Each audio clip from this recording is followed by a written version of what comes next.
nuclear weapons remain an important part of Russian military policy, as a guarantors of peace and security among great powers. The Soviet military leadership gained a greater understanding of the West's capabilities and intemperate approach to war, after the United States detonated 2 nuclear missiles over the Japanese cities of Hiroshima and Nagasaki in 1945. And to deter a nuclear attack on Russian land, the Soviet military created a retaliatory nuclear defense system, capable of striking from all intercontinental missile silos, without the need of human operators. During the Cold War, the Soviet Union prioritized nuclear weapons, for both their political and military capabilities. Although Russia's nuclear arsenal has diminished since the end of the Cold War, it still maintains thousands of warheads, including missiles and bombers, that can reach US soil. However, Moscow guaranteed that it would not be the first to deploy nuclear weapons in a fight. But, if Europe or the US ever went nuclear against Russia and fired the opening shots, Russia's nuclear defense system is built to kill its adversaries independently, would guarantee that Russia could respond, even if its entire armed forces were wiped out, or the nation is a wasteland.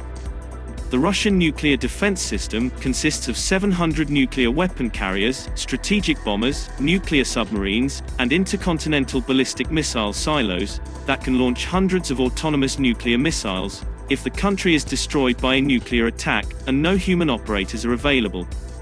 This autonomous perimeter system is known as Dead Hand, that was constructed by the Soviet Union in the aftermath of the Cold War as a fail-safe reprisal defensive system to discourage Western nuclear threats. What is Russia's Dead Hand system? During the Cold War, a lot of powerful technology was produced.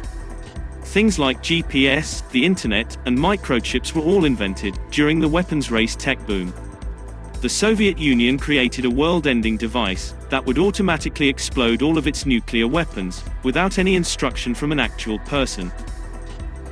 The Dead Hand consists not just of missiles, but also of radars around Russia's borders and satellites that receive intelligence from orbit.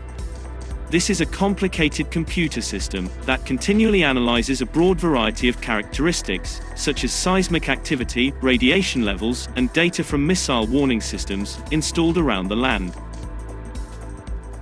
This system employs Voronezh-class radars, which can detect missile launches from as far as 7,000 kilometers away, allowing for the possibility of autonomous emergency counterstrikes. If the measurement indicates a nuclear assault, the perimeter initiates a process that will culminate in the launch of all ICBMs in the Russian arsenal. Even in the midst of radio jamming, perimeter would fire a command rocket tipped with a radio warhead that delivers launch commands to Russian nuclear silos. The rocket would travel the length of the nation. As time passed, the system underwent a number of changes. First and foremost, Russia included Voronezh-class radars, capable of detecting missile launches from up to 7,000 kilometers distant, into its new radioelectric intelligence systems.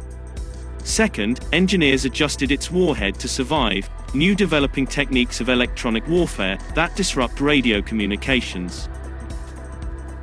According to Ivan Konovalov, development director of the Foundation for the Promotion of Technologies of the 21st Century, the missiles of the Dead Hand are in line to acquire hypersonic missile blocks.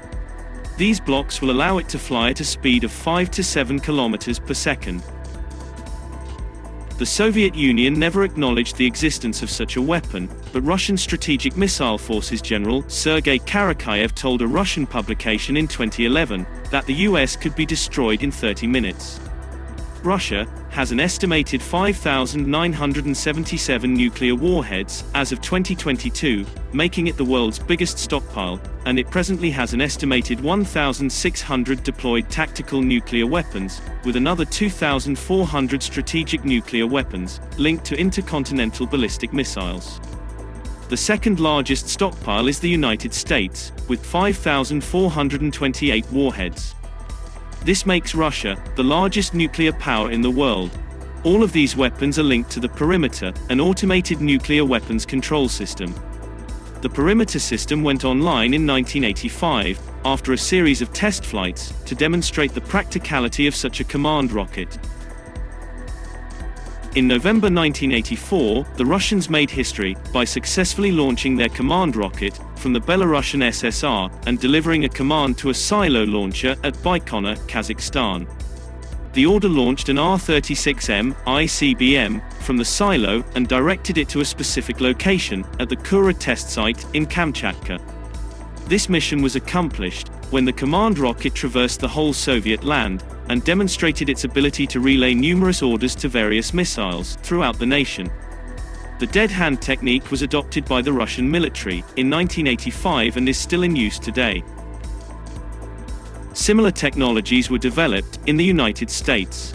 Although seismic and radiation sensors are employed to monitor areas of the United States and the globe for nuclear explosions and other activities. But the United States military has never developed an automated trigger for its arsenal. Instead, it ensured that American humans with the capability and authorization to conduct a second attack would survive the first. Because the perimeter is apparently still operational, the threat of an automated, computer-generated nuclear attack exists. Now that Russian President Vladimir Putin has placed Russia's nuclear arsenal on high alert, he may have also placed Russia's doomsday bomb on notice. With Dead Hand, the Russians are ready for nuclear war. Their Dead Hand defensive system is meant to prevent an end-of-the-world scenario, but it is also poised to do precisely the opposite, the end the world, if Russia is attacked.